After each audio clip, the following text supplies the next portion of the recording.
കണ്ടത് സ്വപ്നമോ യാഥാർത്ഥ്യമോ എന്ന് തിരിച്ചറിയാൻ കഴിയാത്ത ഒരവസ്ഥയിലായിരുന്നു ഹരീഷ്. താൻ നിൽക്കുന്നത് ഏതു മുറിയിലാണ് എന്ന് അറിയാൻ വേണ്ടി ജനാല കണ്ടെത്തി തുറന്നതാണ്. അപ്പോഴാണ് ആ കാഴ്ച കാണുന്നത്. പുറത്ത് വെളുത്ത തുണി കൊണ്ട് മൃതദേഹം കണക്കെ പൊതിഞ്ഞ ഒരു രൂപം വായുവിൽ നിവർന്നു നിൽക്കുന്നു. ഞെട്ടിപ്പോയ ഹരീഷ് പുറകോട്ട് ചാടിപ്പോയി. താൻ നിൽക്കുന്നത് വീടിൻ്റെ 2ാം നിലയിലാണ് എന്നത് അവൻ്റെ ഭയം വർദ്ധിപ്പിച്ചു. കണ്ണൊന്ന് ചിമ്മിയപ്പോഴേക്കും ആ കാഴ്ച മറയുകയും ചെയ്തു. കഴിഞ്ഞ കുറച്ചു മണിക്കൂറുകളായി അവിശ്വസനീയമായ ചില കാര്യങ്ങളാണ് ഇവിടെ അരങ്ങേറുന്നത്. കുതിരാൻ തുരങ്കത്തിലേക്ക് പ്രവേശിക്കുന്നതിനു മുമ്പായുള്ള സർവീസ് റോഡിൻ്റെ ഓരം ചേർന്ന് കാർ നിർത്തി ഹരീഷ് ഫോൺ എടുത്ത് അജയ് സുന്ദരേശൻ്റെ നമ്പറിലേക്ക് വിളിച്ചു. ഉടനെ തന്നെ മറുതലയ്ക്കൽ കോൾ എടുത്തു. ഞാൻ പറഞ്ഞ സ്ഥലത്തെത്തിയിട്ടുണ്ട്, ഹരീഷ് പറഞ്ഞു. 5 മിനിറ്റ്, ദാ എത്തി, അജയുടെ മറുപടി വന്നു. ശരിയെന്നും പറഞ്ഞ് ഹരീഷ് കോൾ കട്ട് ചെയ്തു. അതിനുശേഷം ഹരീഷ് ഫോണിലെ ഗാലറി തുറന്ന് ഒരിക്കൽ കൂടി ആ ചിത്രം എടുത്തു നോക്കി. പഴയ ഒരു 4 കെട്ട് പോലെ തോന്നിക്കുന്ന വീട്, വേണമെങ്കിൽ ഒരു മന എന്നൊക്കെ പറയാം. കാലങ്ങളായി ആൾതാമസമില്ലാതെ കിടക്കുന്നിടമാണെന്ന് വ്യക്തം. എന്തുകൊണ്ടാണ് എന്നറിയില്ല, മുമ്പ് കണ്ടിട്ടുള്ള മറ്റ് സ്ഥലങ്ങൾക്കൊന്നും ഇല്ലാത്ത ഒരു ആകർഷണീയത ആ ചിത്രത്തിന് ഉള്ളതായി ഹരീഷിന് തോന്നി. 2 മാസം മുമ്പ് അവിചാരിതമായാണ് ഹരീഷ് ആ ചിത്രം ഫേസ്ബുക്കിൽ കാണുന്നത്. ഒരു സായാഹ്നത്തിൽ ദുബായിലെ ഓഫീസ് മുറിയിൽ ചെയ്തു തീർക്കേണ്ട ജോലിയുടെ അവസാന ഘട്ടത്തിലായിരുന്നു ഹരീഷ്. മണിക്കൂറുകളോളമായി ഒരേ ഇരിപ്പ് തുടങ്ങിയിട്ട് ഒരു 15 മിനിറ്റ് കൂടി, ഇനി അത്രയേ വേണ്ടതുള്ളൂ, ഹരീഷ് തന്നോട് തന്നെ പറഞ്ഞു. ഒരു വിധേന ആ 15 മിനിറ്റ് കൂടി തന്നെ ഓഫീസ് കസാരയിൽ തളച്ചിട്ട് ആ ജോലി ചെയ്തു തീർത്തു. വല്ലാത്തൊരു സംതൃപ്തി അവൻ്റെ മനസ്സിൽ നിറഞ്ഞു. കസാരയിൽ പുറകോട്ട് ചാരി ഒന്ന് മൂരി നിവർന്ന ശേഷം ഹരീഷ് എഴുന്നേറ്റ് ഓഫീസ് ക്യാൻറ്റീനിലേക്ക് നടന്നു. അവിടെ നിന്നും ഒരു കപ്പ് ഗ്രീൻ ടീയും വാങ്ങി ഒഴിഞ്ഞു കിടന്നിരുന്ന കസാരയിൽ ചെന്നിരുന്ന് അവൻ തൻ്റെ ഫോൺ എടുത്തു. അത് അൺലോക്ക് ചെയ്തതും വിരൽ ആദ്യം നീണ്ടത് ഫേസ്ബുക്ക് ഐക്കണ് നേർക്കായിരുന്നു. നാടുമായുള്ള അകലം കുറയ്ക്കുന്നതിൽ ഫേസ്ബുക്കിനുള്ള പങ്ക് ചെറുതല്ല. ഓരോ വിശേഷങ്ങളും അപ്പോൾ തന്നെ അറിയാം. നേരിട്ട് പോകാൻ കഴിയില്ലെങ്കിലും വിവാഹങ്ങൾക്ക് ആശംസകൾ നേരാനും മരണങ്ങൾക്ക് അനുശോചനങ്ങൾ അറിയിക്കാനും ദൂരം ഒരു തടസ്സമല്ലാതായി. തുറന്നു വന്ന ഫേസ്ബുക്ക് ഫീഡ് ഹരീഷ് യാന്ത്രികമായി സ്ക്രോൾ ചെയ്തുകൊണ്ടിരുന്നു. ഇന്ന് നാട്ടിലങ്ങനെ പ്രത്യേകിച്ച് വിശേഷങ്ങളൊന്നും ഉണ്ടായിട്ടില്ല. അല്പനേരം വിരലുകൾ ചലിപ്പിച്ചു കഴിഞ്ഞപ്പോൾ ഹരീഷിന് മനസ്സിലായി. അങ്ങനെ വെറുതെ അലസമായി അതിൽ തോണ്ടിക്കൊണ്ടിരിക്കുന്നതിനിടയിലാണ് അത് അവൻ്റെ ശ്രദ്ധയാകർഷിക്കുന്നത്. പഴയ മനോഹരമായ ഏതോ ഒരു തറവാടിൻ്റെ ഫോട്ടോ. നീലാംബരി എന്നൊരു ഫേസ്ബുക്ക് പേജിൽ വന്ന പോസ്റ്റാണ്. ദുബായിൽ വന്ന സമയം മുതൽ ഹരീഷ് ആ പേജ് ഫോളോ ചെയ്യുന്നുണ്ട്. ഗൃഹാതുരത്വം തുളുമ്പുന്ന മനോഹര ചിത്രങ്ങൾ മാത്രം പോസ്റ്റ് ചെയ്യുന്ന ഒരു പേജാണത്. പലപ്പോഴായി അതിൽ ധാരാളം ചിത്രങ്ങൾ കണ്ടിട്ടുണ്ടെങ്കിലും ഇത്ര മനോഹരമായ ഒന്ന് ഇതാദ്യമായാണ് കാണുന്നത്. പോസ്റ്റ് ചെയ്തിട്ട് മണിക്കൂറുകളായെങ്കിലും വളരെ കുറച്ച് ലൈക്കുകൾ മാത്രമേ ചിത്രത്തിന് ലഭിച്ചിട്ടുള്ളൂ. അതിൽ നിന്നും വളരെ കുറച്ച് പേർക്ക് മാത്രമേ തന്നെപ്പോലെ അതിൻ്റെ മനോഹാരിത ആസ്വദിക്കാൻ കഴിഞ്ഞുള്ളൂ എന്ന് ഹരീഷിന് തോന്നി. അല്പനേരം ആ ചിത്രത്തിൻ്റെ മനോഹാരിത ആസ്വദിച്ച ശേഷം വീണ്ടും വിരൽ ചലിപ്പിക്കാൻ ഒരുങ്ങിയെങ്കിലും എന്തോ ഒന്ന് ഹരീഷിനെ അവിടെ തടഞ്ഞു നിർത്തി. അതിൽ നിന്നും കണ്ണെടുക്കാനാവുന്നില്ല. ഇത്തവണ നാട്ടിൽ പോകുമ്പോൾ ഈ സ്ഥലം ഒന്ന് നേരിൽ പോയി കാണണം. ഹരീഷ് ആ ചിത്രത്തിന് താഴെ വന്നിട്ടുള്ള കമൻറ്റുകളിലൂടെ ഒന്ന് കണ്ണോടിച്ചു. സ്ഥലം ഏതെന്ന് ചോദിച്ച് ആരൊക്കെയോ കമൻറ്റ് ചെയ്തിട്ടുണ്ടെങ്കിലും അതിനൊന്നും ആരും മറുപടി നൽകിയിട്ടില്ല. താൻ കമൻറ്റ് ചെയ്താലും അത് തന്നെയാവും അവസ്ഥ. ഹരീഷ് ആ പേജ് തുറന്ന് അതിൻ്റെ അഡ്മിൻ ആയ അജയ് സുന്ദരേശന് മെസ്സഞ്ചറിൽ ആ തറവാട് സ്ഥിതി ചെയ്യുന്ന സ്ഥലം ഏതാണെന്ന് ചോദിച്ച് ഒരു സന്ദേശം അയച്ചു. അതിനുശേഷം ആ ചിത്രം ഫോണിലെ ഗാലറിയിലേക്ക് സേവ് ചെയ്തു. അടുത്ത ദിവസമാണ് ഹരീഷിന് അതിനുള്ള മറുപടി ലഭിക്കുന്നത്. സ്ഥലം ഏതെന്നറിയില്ല, നാട്ടിലുള്ള ഒരു സുഹൃത്ത് അയച്ചു തന്നതാണ്. ആ മറുപടിയിൽ നിന്നും അജയ് സുന്ദരേശനും നാട്ടിൽ നിന്നും മാറി നിന്ന് ജോലി ചെയ്യുന്ന ആളാണെന്ന് ഹരീഷ് ഊഹിച്ചു. സ്ഥലം അറിയാൻ വല്ല മാർഗവുമുണ്ടോ? ഈ തവണ നാട്ടിൽ പോകുമ്പോൾ ഒന്ന് അവിടം വരെ പോയാൽ കൊള്ളാമെന്നുണ്ട്. ഹരീഷ് അപ്പോൾ തന്നെ അതിന് മറുപടി നൽകി. അന്വേഷിച്ച് നോക്കട്ടെ എന്നൊരു മറുപടിയാണ് അതിന് ലഭിച്ചത്. പിന്നീട് 2 ദിവസത്തേക്ക് അതേക്കുറിച്ച് ഒരു വിവരവുമില്ലായിരുന്നു. ജോലിയുടെ തിരക്കുകളിലായിരുന്നതിനാൽ ഹരീഷും തൽക്കാലത്തേക്ക് അത് വിട്ടു. അങ്ങനെയിരിക്കെ ഒരു ദിവസം വൈകുന്നേരം ജോലി കഴിഞ്ഞ് മുറിയിലെത്തിയ നേരത്ത് ഹരീഷിന് ഫോണിലൊരു സന്ദേശം ലഭിച്ചു. പാലക്കാട് നെന്മാറ ഭാഗത്താണ്. കൃത്യമായ സ്ഥലപ്പേരറിയില്ല. വഴി ചോദിച്ച് മനസ്സിലാക്കിയിട്ടുണ്ട്. വേണമെങ്കിൽ പറഞ്ഞു തരാം.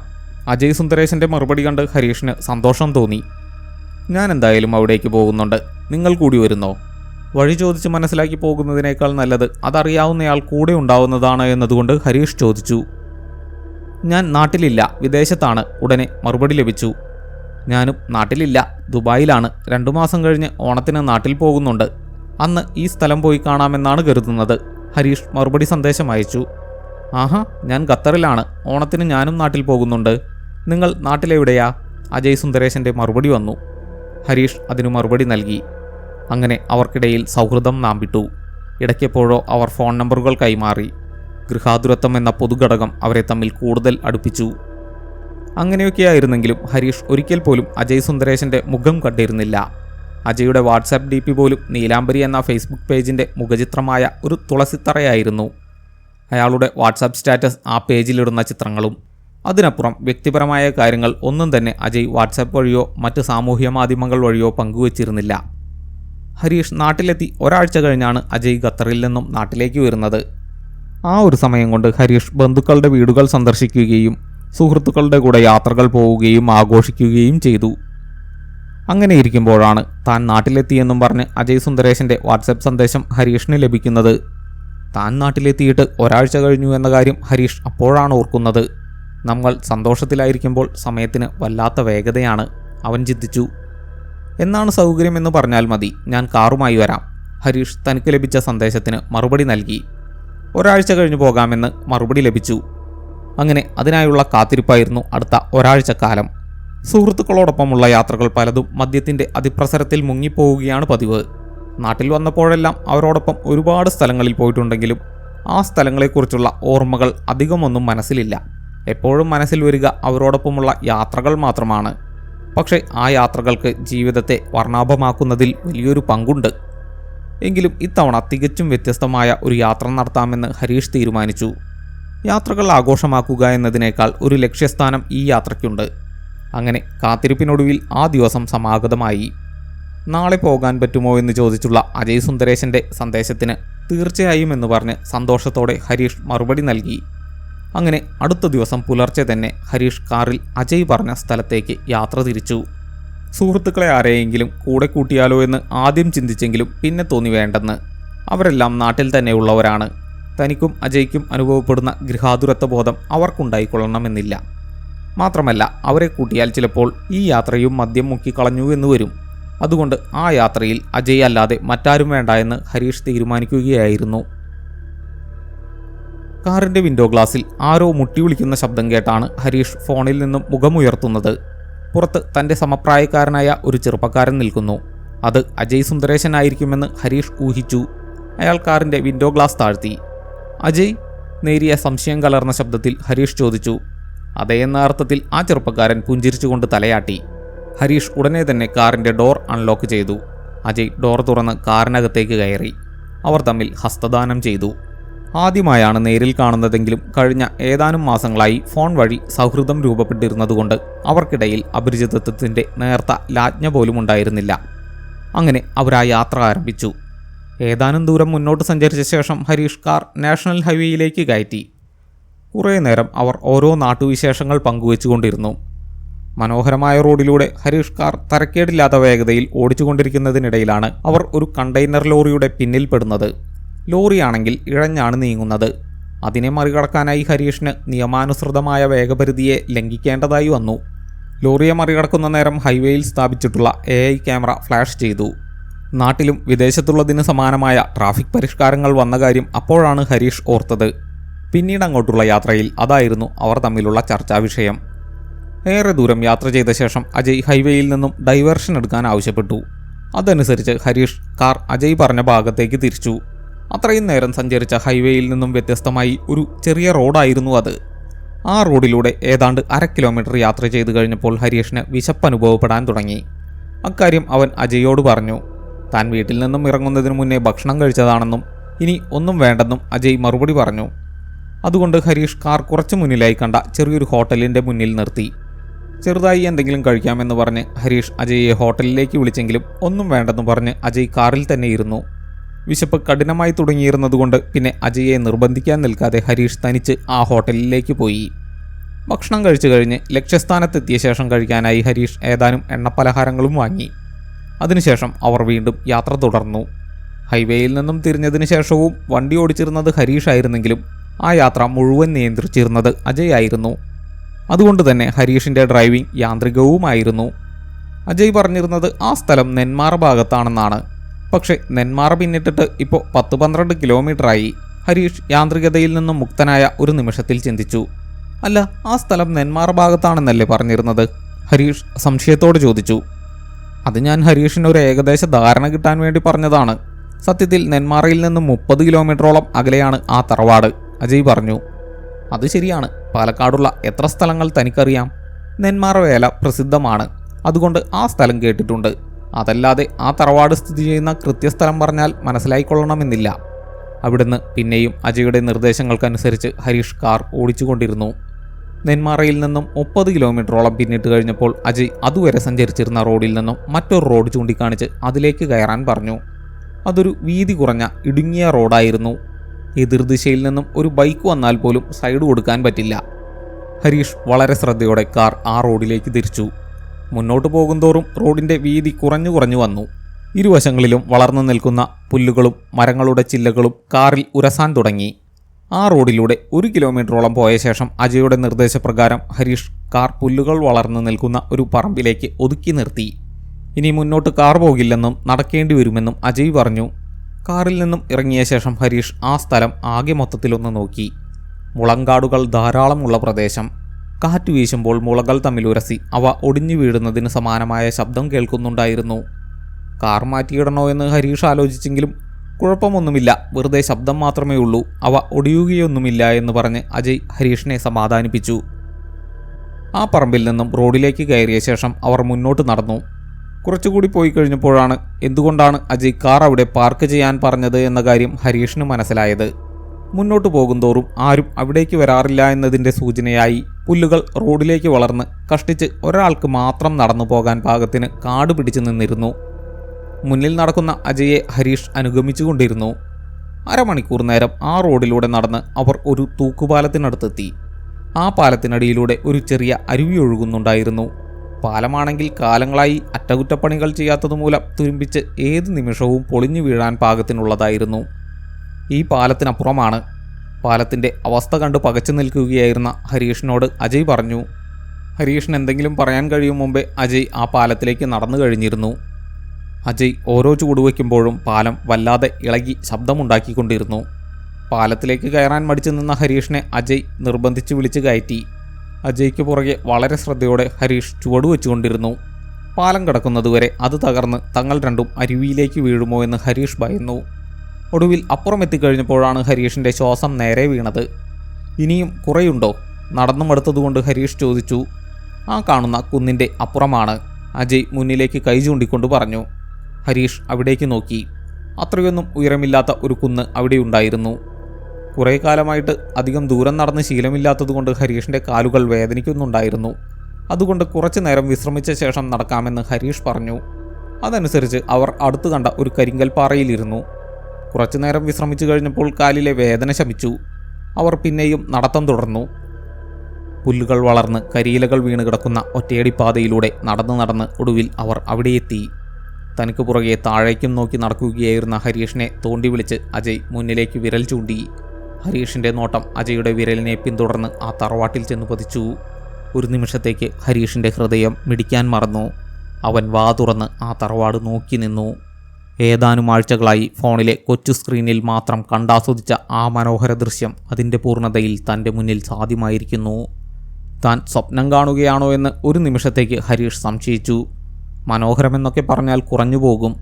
ഉപേക്ഷിക്കപ്പെട്ടതായതുകൊണ്ട് അതിൻ്റേതായ പ്രശ്നങ്ങളുണ്ടായിരുന്നെങ്കിൽ കൂടിയും അപാരമാംവിധം ആകർഷണീയത ആ തറവാടിനുണ്ടായിരുന്നു. ഓടുമേഞ്ഞ ഇരുനിലകളുള്ള ഒരു നാലുകെട്ട്. അതിൻ്റെ ചുമരുകൾ പായലുകളും വള്ളിച്ചെടികളും കയ്യേറിയിരുന്നു. അരികിലുള്ള തെങ്ങുകളിൽ നിന്നും തേങ്ങയും ഓലപ്പട്ടകളും വീണ് ഓടുകൾ പലതും തകർന്നു പോയിരുന്നു. ആ തറവാട് നിലകൊള്ളുന്ന പറമ്പും കാലങ്ങളായി ആരും അവിടേക്ക് തിരിഞ്ഞുപോലും നോക്കാറില്ല എന്നതിൻ്റെ ലക്ഷണമായി കാട് കയറിക്കിടന്നിരുന്നു. ഹരീഷ് ആ തറവാടിൻ്റെ മനോഹാരിതയാൽ ആകർഷിക്കപ്പെട്ട് അജയെ മറികടന്ന് മുന്നോട്ട് നടന്നു. ഏതാനും ചുവടുകൾ മുന്നോട്ട് വെച്ച ഹരീഷ് അടഞ്ഞുകിടന്ന തുരുമ്പിച്ച ഒരു ഗേറ്റിന് മുന്നിലെത്തി. ഗേറ്റ് താഴും താക്കോലും ഒന്നുമിട്ട് പൂട്ടിയിരുന്നില്ല എന്നതുകൊണ്ട് ഹരീഷ് അത് തുറന്ന് പുറകെ അജയ് ഉണ്ടോ എന്ന് പോലും നോക്കാതെ ആ പറമ്പിലേക്ക് കയറി. മുമ്പ് തോന്നിയ ഒരു സംശയം വീണ്ടും ഹരീഷിൻ്റെ മനസ്സിലേക്ക് ഉയർന്നു വന്നു. എന്തുകൊണ്ടാണ് ഇത്രയും മനോഹരമായ ഒരു വീട് ഉപേക്ഷിക്കപ്പെട്ട് കിടക്കുന്നത്? അവൻ ആ തറവാടിൻ്റെ മുകൾ നിലയിലേക്ക് നോക്കി. ഏതോ ഒരു കാലത്ത് ഏതൊക്കെയോ മനുഷ്യർ ഇവിടെ എല്ലാവിധ സമ്പൽ സമൃദ്ധിയോടും കൂടി ജീവിച്ചിരുന്നു. അവരൊക്കെ ഇന്ന് എവിടെയാണോ എന്തോ.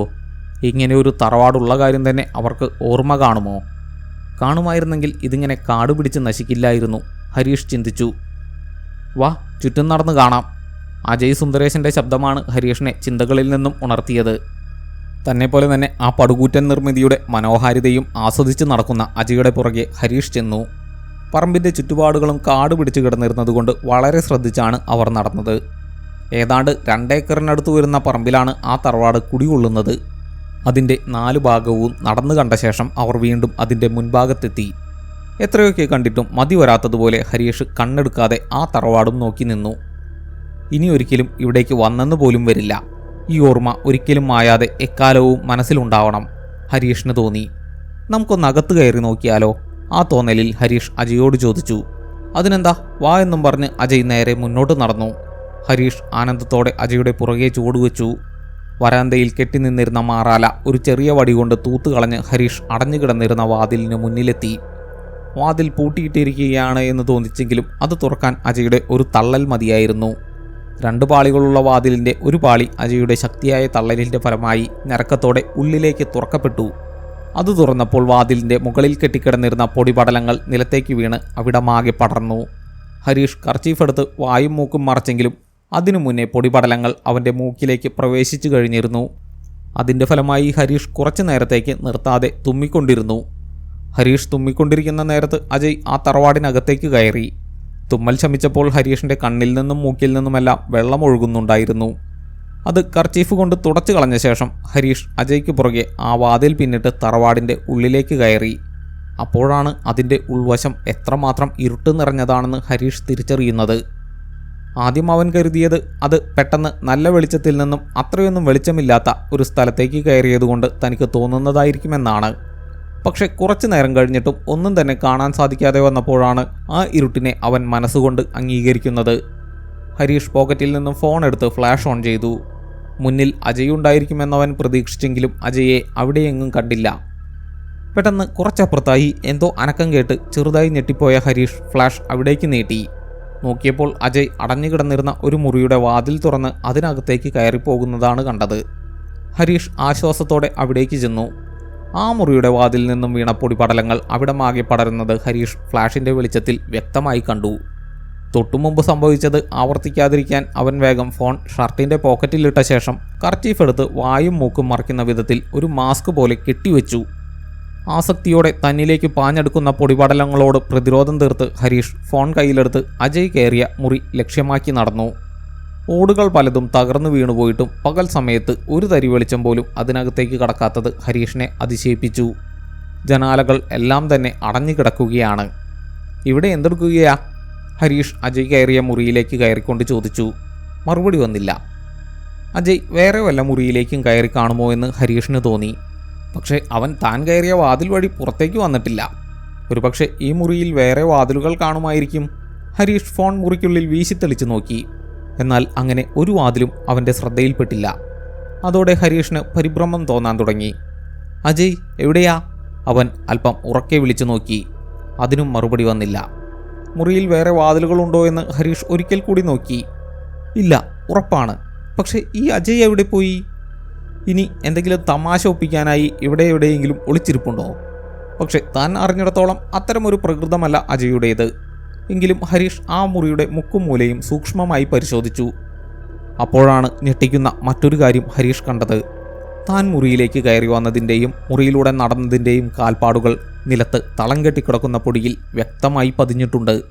എന്നാൽ മറ്റൊരാൾ അതിനുള്ളിൽ കയറിയതിൻ്റെ യാതൊരുവിധ ലക്ഷണങ്ങളും അവിടെ ഉണ്ടായിരുന്നില്ല. ഹരീഷിന് വല്ലാതെ പേടി തോന്നാൻ തുടങ്ങി. അജയ് മുറിയുടെ വാതിൽ തുറന്ന് അകത്ത് കയറുന്നത് താൻ നല്ല വ്യക്തമായി കണ്ടതാണ്. താഴേക്ക് നീട്ടിപ്പിടിച്ചിരുന്ന ഫോൺ ഹരീഷിൻ്റെ കയ്യിലിരുന്ന് ഉറച്ചു. ഇവിടെ നിൽക്കുവാണോ? പുറകിൽ നിന്നും ഒരു ശബ്ദം കേട്ട് ഹരീഷ് ഞെട്ടിത്തിരിഞ്ഞു നോക്കി. പുറകിലെ വാതിൽക്കൽ അജയ് നിൽക്കുന്നു. ഞാൻ കുറേ നേരമായി നോക്കുന്നു, ഇവിടെ എന്തെടുക്കുകയാ? അജയ് സംശയത്തോടെ ചോദിച്ചു. ഹരീഷിന് എന്തു പറയണമെന്നില്ലാതായി. ഞാൻ വെറുതെ ഈ മുറി കണ്ടപ്പോൾ കയറിയതാണ്. തൊണ്ട വരണ്ടുപോയിരുന്നതുകൊണ്ട് ചെറിയൊരു വിക്കലോടെ ഹരീഷ് പറഞ്ഞു. വാ, നമുക്കെല്ലാം ഒന്ന് ചുറ്റിക്കാണാം. അതും പറഞ്ഞ് അജയ് തിരിഞ്ഞു നടന്നു. ഹരീഷ് വെറുതെ ഒന്ന് ഫോൺ അജയുടെ കാലുകൾക്ക് നേരെ നീട്ടി. തറയിൽ നിന്നും ചെറുതായി പൊടി ഉയർത്തിക്കൊണ്ട് അജയുടെ കാലടയാളം അവിടെ പതിഞ്ഞുകൊണ്ടിരുന്നു. താൻ അല്പം മുമ്പ് കണ്ടത് തൻ്റെ വെറും തോന്നലായിരുന്നോ? ഒരു നിമിഷത്തേക്ക് ഹരീഷ് സംശയിച്ചു. മുഖത്ത് കെട്ടിയിരുന്ന കർച്ചീഫ് അവനെ അത് തോന്നലായിരുന്നു എന്ന നിഗമനത്തിലേക്ക് എത്തുന്നതിൽ നിന്നും തടഞ്ഞു. ഒന്നുകിൽ അത് അജയ് തന്നെയായിരുന്നിരിക്കണം, അല്ലെങ്കിൽ ആര്? ഇനി തങ്ങളെ കൂടാതെ മറ്റാരെങ്കിലും കൂടി ഈ തറവാട് കാണാൻ വന്നിട്ടുണ്ടോ? അങ്ങനെ വന്ന ആരെങ്കിലും ആയിരിക്കുമോ ആ മുറിയുടെ വാതിൽ തുറന്നത്? പക്ഷേ അങ്ങനെയായിരുന്നെങ്കിൽ അയാളുടെ കാൽപ്പാടുകൾ നിലത്ത് കാണേണ്ടതായിരുന്നില്ലേ? അജയുടെ പുറകെ നടക്കുമ്പോൾ ഹരീഷിൻ്റെ മനസ്സിലേക്ക് ചോദ്യങ്ങളുടെ കുത്തൊഴുക്കുണ്ടായി. ഇവിടെ താമസിച്ചിരുന്നവർ ഇവിടം ഉപേക്ഷിച്ചു പോകാൻ എന്തായിരുന്നു കാരണം?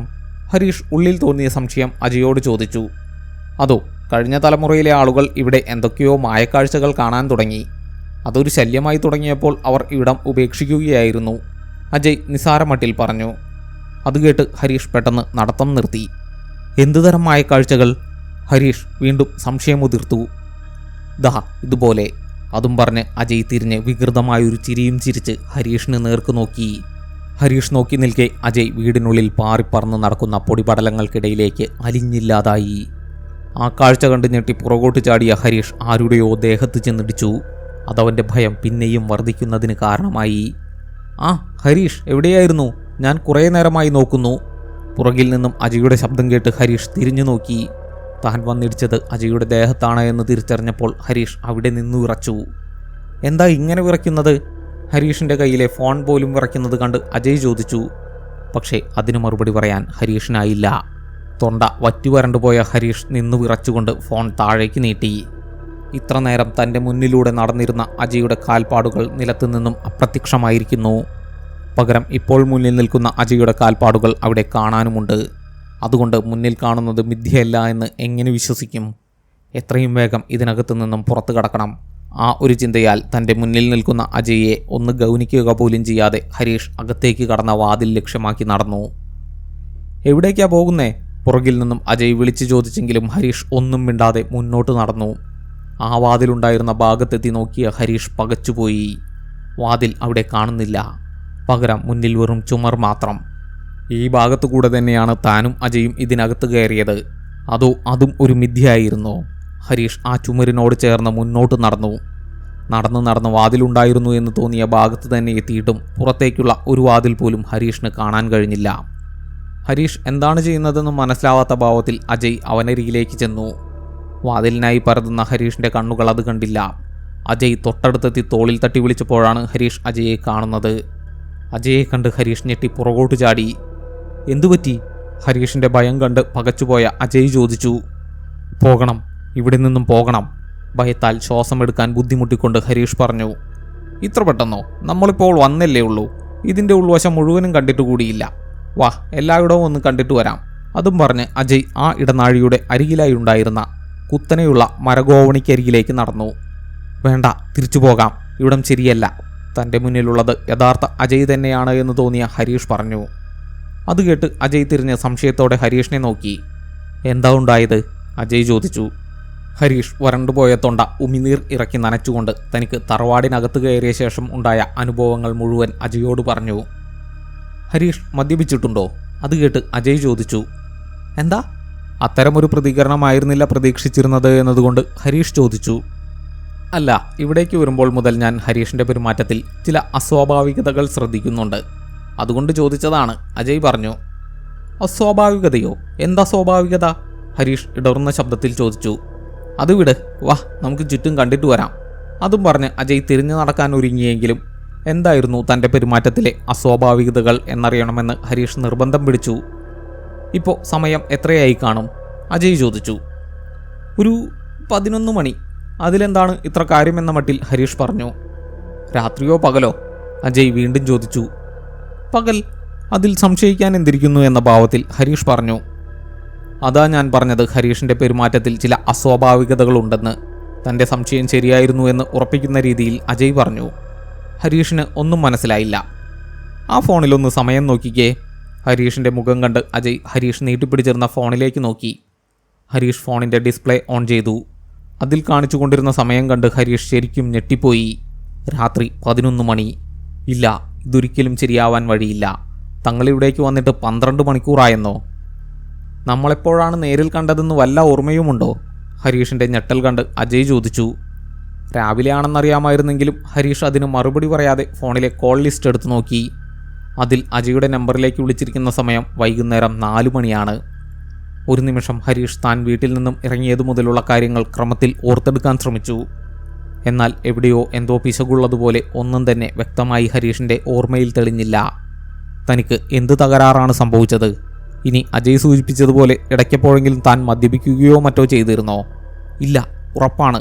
2 ദിവസം മുമ്പ് കൂട്ടുകാർക്കൊപ്പം കൂടിയപ്പോഴാണ് താൻ അവസാനമായി മദ്യം കൈകൊണ്ട് തൊടുന്നത്. നമ്മൾ കണ്ട സമയം മുതൽ ഹരീഷ് അത് രാവിലെയാണ് എന്ന രീതിയിലായിരുന്നു എന്നോട് സംസാരിച്ചു കൊണ്ടിരുന്നത്. കൂടാതെ ഡ്രൈവ് ചെയ്യുന്ന സമയത്തും വല്ലാതെ വേഗത വർദ്ധിപ്പിക്കുകയും ചെയ്യുന്നുണ്ടായിരുന്നു. കാർ ഞാൻ ഓടിക്കണോ എന്ന് ചോദിച്ചിട്ട് ഹരീഷ് സമ്മതിച്ചതുമില്ല. അജയ് താൻ ശ്രദ്ധിച്ച കാര്യങ്ങൾ ഹരീഷിനോട് പറഞ്ഞു. അതുകൂടി കേട്ടതോടെ തനിക്ക് കാര്യമായ എന്തോ തകരാറുണ്ട് എന്ന് ഹരീഷിന് തോന്നാൻ തുടങ്ങി. അത് വിട്, വാ നമുക്കിവിടമൊക്കെ കണ്ടിട്ട് വരാം. അജയ് വീണ്ടും തിരിഞ്ഞ് മരം കൊണ്ടുള്ള ഗോവണി ലക്ഷ്യമാക്കി നടന്നു. സംശയങ്ങൾ നുരഞ്ഞു പൊങ്ങുന്ന മനസ്സുമായി ഹരീഷ് യാന്ത്രികമായി അജയ്ക്ക് പുറകെ ചെന്നു. ഗോവണി അല്പം കുത്തനെയുള്ളതായതുകൊണ്ട് താഴേക്ക് നോക്കി വളരെ ശ്രദ്ധയോടെയാണ് അവർ മുകളിലേക്ക് കയറിയത്. മുകൾ നിലയിൽ എത്തിയ ശേഷമാണ് ഹരീഷ് നോട്ടമുയർത്തുന്നത്. അതോടെ ഹരീഷിന് വീണ്ടും നടുക്കമുണ്ടായി. അജയെ കാണുന്നില്ല. അജയ്, ഹരീഷ് ഉറക്കെ വിളിച്ചു. മറുപടി വന്നില്ല. പരിഭ്രാന്തനായി ഹരീഷ് തിരിഞ്ഞ് താഴേക്കിറങ്ങാനായി നോക്കി. ഗോവണി അപ്രത്യക്ഷമായിരിക്കുന്നു. ഒന്നുകിൽ തനിക്ക് ഭ്രാന്തായിരിക്കുന്നു, അല്ലെങ്കിൽ ഇവിടെ എന്തോ പ്രശ്നമുണ്ട്. തൻ്റെ കണ്ണുകൾ കള്ളം പറയുന്നതല്ല എന്നുറപ്പിക്കാനായി ഹരീഷ് കാലുകൊണ്ട് ഗോവണി ഉണ്ടായിരുന്ന ഭാഗത്ത് തപ്പി നോക്കി. ഗോവണി അവിടെ ഉണ്ടായിരുന്നു എന്നതിൻ്റെ ഒരു ലക്ഷണം പോലുമില്ല. ഇനിയൊന്നും നോക്കാനില്ല, ഇവിടെ നിന്നും പോവുക തന്നെ. ഹരീഷ് മുന്നിൽ കണ്ട മുറിയുടെ നേർക്ക് നടന്ന് അതിൻ്റെ വാതിൽ തുറന്നകത്ത് കയറി. പുറത്തേക്കിറങ്ങാൻ അവിടെ ഒരു വഴിയെങ്കിലും കാണുമെന്ന പ്രതീക്ഷയിൽ ചുറ്റും നോക്കി. ആ മുറിയിൽ പുറത്തേക്കുള്ള വഴി പോയിട്ട് ഒരു ജനാല പോലും ഉണ്ടായിരുന്നില്ല. അതോടെ ഹരീഷ് ആ മുറിയിൽ നിന്നും ഇറങ്ങി മറ്റൊരു മുറിയിലേക്ക് കയറി. ആ മുറിയുടെ അവസ്ഥയും വ്യത്യസ്തമായിരുന്നില്ല. ഒരു ജനാല പോലുമില്ലാത്ത ചതുരൻ കോട്ട പോലെയായിരുന്നു അതും. പൂട്ടിയിട്ടപ്പെട്ടതുപോലെയുള്ള ആ അവസ്ഥ ഹരീഷിനെ ഭ്രാന്ത് പിടിപ്പിക്കാൻ തുടങ്ങി. ഹരീഷ് വേഗം തന്നെ ആ മുറിയിൽ നിന്നും ഇറങ്ങി മറ്റൊന്നിലേക്ക് കയറി. ആ മുറിയും സമാന രീതിയിലുള്ളതായിരുന്നു. അങ്ങനെ അവിടെ കണ്ട 5-6 മുറികളിൽ കയറിയിറങ്ങിക്കഴിഞ്ഞിട്ടും ഒരു ജനാലയോ വാതിലോ പോലും കാണാൻ കഴിയാതെ വന്നതോടെ ഏതോ ഒരു ശക്തി തന്നെ ഇതിനകത്ത് തന്നെ തളച്ചിട്ടിരിക്കുകയാണ് എന്ന് ഹരീഷിന് തോന്നാൻ തുടങ്ങി. അവൻ അവിടെ നിന്നുകൊണ്ട് ഉറക്കെ അലറി. ആ ശബ്ദം അവിടെ തളം കെട്ടി നിന്നിരുന്ന ഇരുട്ടിൽ അലിഞ്ഞില്ലാതായി. അജയ് ശരിക്കും എവിടെയാണ്? എന്തൊക്കെയാണ് സംഭവിച്ചുകൊണ്ടിരിക്കുന്നത്? ഹരീഷ് ചിന്തിക്കാൻ ശ്രമിച്ചു. പക്ഷേ ചിന്തകൾക്ക് ഒരു അടുക്കും ചിട്ടയും വന്നില്ല. അവിടെ നിൽക്കുമ്പോഴാണ് ഇതുവരെ കണ്ണിൽപ്പെടാതിരുന്ന ഒരു മുറി ഹരീഷിൻ്റെ ശ്രദ്ധയിൽപ്പെടുന്നത്. പ്രതീക്ഷയോടെ ഹരീഷ് ആ മുറിയുടെ നേർക്ക് നടന്നു. മറ്റു മുറികളുടേതിൽ നിന്നും വ്യത്യസ്തമായി അതിൻ്റെ വാതിൽ തുറക്കാൻ ഹരീഷിന് വളരെയധികം കഷ്ടപ്പെടേണ്ടി വന്നു. അതിൻ്റെ ഫലമായി വാതിലിൽ പറ്റിപ്പിടിച്ചിരുന്ന പൊടി മുഴുവൻ അവൻ്റെ ദേഹത്താവുകയും ചെയ്തു. ഒടുവിൽ ഒരു വിധേന ആ വാതിൽ തുറന്ന് ഹരീഷ് മുറിക്കകത്തേക്ക് കയറി. അതിനകത്ത് ആദ്യം കണ്ട കാഴ്ച ഹരീഷിനെ കുറച്ചൊന്നുമല്ല ആഹ്ലാദിപ്പിച്ചത്. നേരെ മുന്നിൽ ഒരു ജനാല കാണുന്നു. ഹരീഷ് വേഗം അതിനടുത്തേക്ക് ചെന്ന് ജനൽപ്പാളികളുടെ കൊളുത്തുകൾ വിടുവിച്ചു. കുറച്ചധികം ബലം പ്രയോഗിച്ചാണ് ആ പാളികൾ തുറന്നത്. അതിനുശേഷം പുറത്തേക്ക് നോക്കിയ ഹരീഷ് ഞെട്ടി പുറകോട്ട് ചാടിപ്പോയി. അവിടെ പുറത്ത് വെളുത്ത തുണി കൊണ്ട് മൃതദേഹം കണക്കെ പൊതിഞ്ഞ ഒരു രൂപം വായുവിൽ നിവർന്നു നിൽക്കുന്നു. കണ്ണൊന്ന് ചിമ്മിയപ്പോഴേക്കും ആ രൂപം അപ്രത്യക്ഷമാവുകയും ചെയ്തു. കേവലം ഒരു നിമിഷത്തേക്ക് മാത്രമേ ആ കാഴ്ച കണ്ടുള്ളൂവെങ്കിലും അത് ഹരീഷിൻ്റെ ഉള്ളിൽ കനത്ത ഒരു ആഘാതമേൽപ്പിച്ചു. അവിടെ നിന്നും പുറത്തു കടക്കാനുള്ള അവൻ്റെ ത്വര തീവ്രമായി. ജനാല കൂടാതെ ഏതെങ്കിലും വാതിൽ അവിടെ കാണുന്നുണ്ടോ എന്ന് നോക്കാനായി ഒരു വശത്തേക്ക് തിരിഞ്ഞതും ഹരീഷ് ഒരിക്കൽ കൂടി നടുങ്ങി വിറച്ചു. പുറത്തു കണ്ട വെള്ളത്തുണിയിൽ പൊതിഞ്ഞ ആ രൂപം മുറിക്കുള്ളിൽ നിൽക്കുന്നു. അതിൻ്റെ കാൽ മുതൽ തലവരെ വെളുത്ത തുണി കൊണ്ട് ചുറ്റിവച്ചിരുന്നു. കൂടാതെ വായും മൂക്കും വരെ തുണി കൊണ്ട് മറച്ച നിലയിലായിരുന്നു. ആകെ പുറത്തു കാണാമായിരുന്നത് കണ്ണുകൾ മാത്രം. കൺപോളകളില്ലാത്തതുപോലെ ജീവനില്ലാത്ത കണ്ണുകൾ അസാധാരണമാംവിധം പുറത്തേക്ക് തുറിച്ചു നിന്നിരുന്നു. ആ കാഴ്ച കണ്ട് ഹരീഷ് ഭയന്ന് ഉറക്കെ നിലവിളിച്ചു. അത് കേട്ട് പുറത്തെ മാവിൻ കൊമ്പിലിരുന്നിരുന്ന ഏതാനും രാക്കിളികൾ ഭയചകിതരായി പറന്നുപോയി. രണ്ടാമത് ചോദിക്കാൻ ഒരുങ്ങിയ ഹരീഷിൻ്റെ കഴുത്തിൽ ആ രൂപം കടന്നു പിടിച്ചു. അതിൻ്റെ ബലത്തേക്കാൾ ആ കയ്യിൽ നിന്നും കഴുത്തിലേക്ക് പടർന്നു കയറിയ തണുപ്പാണ് ഹരീഷിനെ ഭയപ്പെടുത്തിയത്. മരിച്ച ശേഷം തണുത്തു മരവിച്ചാലുണ്ടാവുന്ന അവസ്ഥ അതാണെന്ന് ഹരീഷ് അറിഞ്ഞു. ആ പിടുത്തത്തിൽ നിന്നും മുക്തനാവുവാൻ കുതറി നോക്കിയെങ്കിലും ഒരു പ്രയോജനവും ഉണ്ടായില്ല. അതോടെ ഹരീഷ് തൻ്റെ 2 കൈകൾ കൊണ്ടും തൻ്റെ കഴുത്തിൽ പിടുത്തമിട്ടിരിക്കുന്ന ആ രൂപത്തിൻ്റെ കൈ പിടിച്ചു മാറ്റാൻ ശ്രമിച്ചു. എന്നാൽ ശീല പോലെ ദൃഢമായിരുന്ന അതിൻ്റെ കൈ ഒന്ന് അനക്കാൻ പോലും ഹരീഷിനായില്ല. ഓരോ നിമിഷം കഴിയുന്തോറും ആ രൂപത്തിൻ്റെ പിടുത്തം ദൃഢമായിക്കൊണ്ടിരുന്നു. അതിനനുസരിച്ച് ഹരീഷിന് സ്വന്തം ശരീരത്തിലുള്ള നിയന്ത്രണം നഷ്ടമായി വന്നു. കയ്യിൽ പിടിച്ചിരുന്ന ഫോൺ നിലത്തേക്ക് വീണു. ജീവനു വേണ്ടിയുള്ള പിടച്ചിലിനിടയിൽ എപ്പോഴോ ഹരീഷിൻ്റെ കൈകൾ ആ രൂപത്തിൻ്റെ മുഖത്തിന് നേർക്ക് നീണ്ടു. സ്വയം അറിയാതെ അവൻ്റെ കൈകൾ ആ രൂപത്തിൻ്റെ മുഖത്ത് പരതി നടന്നു. ആ സമയം ആ രൂപത്തിൻ്റെ മുഖം മറച്ചിരുന്ന തുണി ഹരീഷിൻ്റെ കയ്യിൽ തടഞ്ഞു. മരണവെപ്രാളത്തിനിടെ അവൻ അത് പിടിച്ചു വലിച്ചു. അതോടെ ഹരീഷിന് മുന്നിൽ ആ രൂപത്തിൻ്റെ മുഖം അനാവരണം ചെയ്യപ്പെട്ടു. മരണത്തോട് മല്ലിടുന്ന വേളയിലും ആ മുഖം കണ്ട് ഹരീഷ് നടുങ്ങി വിറച്ചു. അജയ്! ഒരു നിമിഷം ഹരീഷ് തൻ്റെ 2 കൈകൾ കൊണ്ടും ആ മുഖത്ത് ആഞ്ഞു തള്ളി. അതോടെ കഴുത്തൊടിഞ്ഞാലെന്ന വണ്ണം ആ രൂപത്തിൻ്റെ തല പുറകോട്ട് മടങ്ങി കഴുത്തിൽ തൂങ്ങിക്കിടക്കാൻ തുടങ്ങി. ഒപ്പം ഹരീഷിൻ്റെ കഴുത്തിലെ പിടുത്തം അയയുകയും ചെയ്തു. ആ തക്കത്തിന് ആഴത്തിൽ ഒരു ശ്വാസമെടുത്തുകൊണ്ട് ഹരീഷ് പുറകോട്ട് കുതിച്ചു. എത്രയും വേഗം പുറത്തു കടക്കണം. ഫോണാണെങ്കിൽ നിലത്ത് ആ രൂപത്തിൻ്റെ തൊട്ടുമുന്നിലാണ് കിടക്കുന്നത്. വെളിച്ചമില്ലാതെ ഇതിനകത്ത് നിൽക്കുന്നത് എവിടെയാണ് എന്ന് പോലും അറിയാൻ കഴിയില്ല. രണ്ടും കൽപ്പിച്ച് ഫോൺ എടുക്കാനായി ഹരീഷ് മുന്നോട്ട് കുനിഞ്ഞതും എങ്ങും ഇരുട്ട് പടർത്തിക്കൊണ്ട് ആ ഫോൺ അവിടെ നിന്നും അപ്രത്യക്ഷമായി. അതോടെ ഇതിനകത്ത് നിന്നും തനിക്കൊരു തിരിച്ചുപോക്കില്ല എന്ന് ഹരീഷിന് തോന്നി. ഈ കനത്ത ഇരുട്ടിൽ ആരൊക്കെയോ തനിക്ക് ചുറ്റും നിൽക്കുന്നത് പോലെ. നിന്നിടത്തു നിന്നും അനങ്ങാൻ പോലും ഹരീഷ് ഭയന്നു. പേടിച്ചു വിറച്ച് അവിടെ നിൽക്കുമ്പോൾ ഒരു തണുത്ത കരം ഹരീഷിൻ്റെ കൈത്തണ്ടയിൽ കടന്നു പിടിച്ചു. ഉറക്കെ അലറിക്കൊണ്ട് ഹരീഷ് അവിടെ നിന്നും കുതറിയോടി. ആ ഓട്ടം അവനെ മുകളിലേക്ക് കയറി വന്ന ഗോവണിയുടെ അരികിലെത്തിച്ചു. പക്ഷേ ഇരുട്ടുമൂലം ഹരീഷിനത് കാണാനായില്ല. മുന്നിലേക്ക് എടുത്തു വെച്ച കാൽ അല്പം താഴേക്ക് പോയി ഗോവണിയുടെ ഒരു ചവിട്ടുപടിയിൽ പതിച്ചു. അത് അപ്രതീക്ഷിതമായിരുന്നതുകൊണ്ട് പിൻകാലുകൾ മടങ്ങുകയും ഹരീഷ് ആ ഗോവണിയിലൂടെ താഴേക്ക് പതിക്കുകയും ചെയ്തു. ആ വീഴ്ചയിൽ തലയുൾപ്പെടെ ദേഹത്തിൻ്റെ പല ഭാഗങ്ങളും ഗോവണിയുടെ ചവിട്ടുപടികളിൽ ശക്തിയായി ഇടിക്കുകയും ചതവുകൾ രൂപപ്പെടുകയും ചെയ്തു. ആ വേദനകൾക്കെല്ലാം മുകളിലായിരുന്നു പ്രാണഭയം. ഹരീഷ് വേദനകളെ പൂർണ്ണമായും അവഗണിച്ചുകൊണ്ട് നിലത്തുനിന്നും എഴുന്നേറ്റ് മുടന്തിക്കൊണ്ട് ഇരുട്ടിലൂടെ മുന്നോട്ടോടി. ആ ഓട്ടത്തിനിടയിൽ പലപ്പോഴും ഹരീഷിൻ്റെ ദേഹം ആരുടെയൊക്കെയോ ശരീരങ്ങളെ സ്പർശിച്ചുകൊണ്ടിരുന്നു. മുന്നോട്ടുള്ള ആ ഓട്ടം ഒരു ചുമരിൽ ചെന്നിടിച്ചാണ് അവസാനിച്ചത്. ദേഹത്ത് വല്ലാത്ത വേദന അനുഭവപ്പെട്ടെങ്കിലും ഹരീഷ് ഉടനെ തന്നെ ആ ചുമരിൽ പരതിക്കൊണ്ട് ഒരു വശത്തേക്ക് നടക്കാൻ തുടങ്ങി. പുറത്തേക്കുള്ള വാതിൽക്കലേക്ക് തന്നെ എത്തിക്കണേയെന്ന് അവൻ പ്രാർത്ഥിച്ചു. പക്ഷെ ആ നടത്തം അവനെ ഒരിടത്തും എത്തിച്ചില്ല. കുറച്ചധികം തവണ നടന്നു കഴിഞ്ഞപ്പോഴാണ് താൻ വെറുതെ ചുമരിൽ പറ്റി വീടിനുള്ളിലൂടെ വലം വെച്ചുകൊണ്ടിരിക്കുകയാണ് എന്ന സത്യം ഹരീഷ് തിരിച്ചറിയുന്നത്. തനിക്ക് രക്ഷപ്പെടാനുള്ള വഴി കാണിച്ചു തരാൻ ഹരീഷ് ദൈവങ്ങളോട് യാചിച്ചു. അപ്പോഴാണ് ദൂരെ എവിടെയോ ഒരു കാഴ്ച അവൻ്റെ കണ്ണിൽ പതിയുന്നത്. അല്പനേരമെടുത്തു ആ കാഴ്ച വ്യക്തമാകുവാൻ. നേർത്ത നിലാവിൽ തുറന്നു കിടക്കുന്ന വാതിലിലൂടെ പുറത്തെ തകർന്ന തുളസിത്തറയാണ് ആ കാണുന്നതെന്ന് ഒരു നിമിഷത്തേക്ക് വിശ്വസിക്കാൻ ഹരീഷിനായില്ല. മനസ്സ് അത് അംഗീകരിക്കുന്നതിനു മുന്നേ ഹരീഷിൻ്റെ കാലുകൾ അവിടേക്ക് ചുവടുവെച്ച് കഴിഞ്ഞിരുന്നു. സാവധാനത്തിലുള്ള ചുവടുകൾ ക്രമേണ ഓട്ടമായി മാറി. ആ ഓട്ടം അവനെ ആ തറവാടിൻ്റെ പുറത്തെത്തിച്ചു. എന്നിട്ടും ഹരീഷ് ഓട്ടം നിർത്തിയില്ല. ഒളുക്കും ചതവും സംഭവിച്ച കാലുകൾ വലിച്ചു വെച്ച് മുടന്തിക്കൊണ്ട് ഹരീഷ് ഓടിയോടി ആ തറവാട് കുടികൊള്ളുന്ന പറമ്പിൽ നിന്നും പുറത്തു കടന്നു കഴിഞ്ഞപ്പോൾ ഒന്ന് നിന്ന ശേഷം ദീർഘമായി ഒരു ശ്വാസമെടുത്ത് ഹരീഷ് തിരിഞ്ഞു നോക്കി. നിലാവെളിച്ചത്തിൽ വല്ലാത്തൊരു നിഗൂഢതയും പേറി ആ തറവാട് തലയുയർത്തി നിൽക്കുന്നത് ഹരീഷ് ഒരു നിമിഷം നോക്കി നിന്നുപോയി. ആ നിഗൂഢതയ്ക്ക് അപ്രതിരോധ്യമായ ഒരു വശ്യ സൗന്ദര്യമുണ്ട്. അത് തന്നെ അവിടേക്ക് ആകർഷിച്ചു കൊണ്ടിരിക്കുകയാണ്. തൻ്റെ ബോധത്തിന് മങ്ങലേൽക്കുന്നത് ഹരീഷ് അറിഞ്ഞു. അവൻ്റെ കാലുകൾ ഒരിക്കൽ കൂടി ആ തറവാടിന് നേർക്ക് ചലിക്കാൻ തുടങ്ങി. പെട്ടെന്നാണ് ഹരീഷ് അത് കണ്ടത്. മുകൾ നിലയിലെ ജനാലക്കരികിൽ ഒരു രൂപം നിൽക്കുന്നു. ഒരു ഞെട്ടലോടെ ഹരീഷ് സ്വബോധത്തിലേക്ക് മടങ്ങിയെത്തി. അവ്യക്തമെങ്കിലും അവിടെ ഒരാൾ നിൽക്കുന്നുണ്ടെന്ന കാര്യം ഉറപ്പാണ്. കുറച്ച് മുന്നോട്ട് നടന്നാൽ അതാരാണെന്ന് അറിയാൻ കഴിഞ്ഞേക്കും. ഹരീഷ് വീണ്ടും ഏതാനും ചൂടുകൾ കൂടി മുന്നോട്ട് വെച്ചു. അത് താൻ മുമ്പ് കണ്ട തുണിയിൽ പൊതിഞ്ഞ ദേഹമാണെന്ന് നടുക്കത്തോടെ ഹരീഷ് തിരിച്ചറിഞ്ഞു. അവൻ അറിയാതെ 2 ചുവട് പുറകോട്ട് വെച്ചുപോയി. ഒന്ന് നിന്ന ശേഷം ഹരീഷിൻ്റെ കാലുകൾ ഏതാനും ചുവടുകൾ കൂടി പുറകോട്ട് വെച്ചു. പിന്നീട് പുറകോട്ട് തിരിഞ്ഞ് ആവും പോലെ കാലുകൾ വലിച്ചു വെച്ച് ഹരീഷ് വന്ന വഴി ഏതെന്ന ഒരു ഊഹം വെച്ചോടി. ആ ഓട്ടത്തിനിടയിൽ പലതവണ പുറകോട്ട് തിരിഞ്ഞു നോക്കാനുള്ള ആസക്തി അവനെ പിടികൂടിയെങ്കിലും അതിനെ മറികടന്ന് ഹരീഷ് ഓടിക്കൊണ്ടിരുന്നു.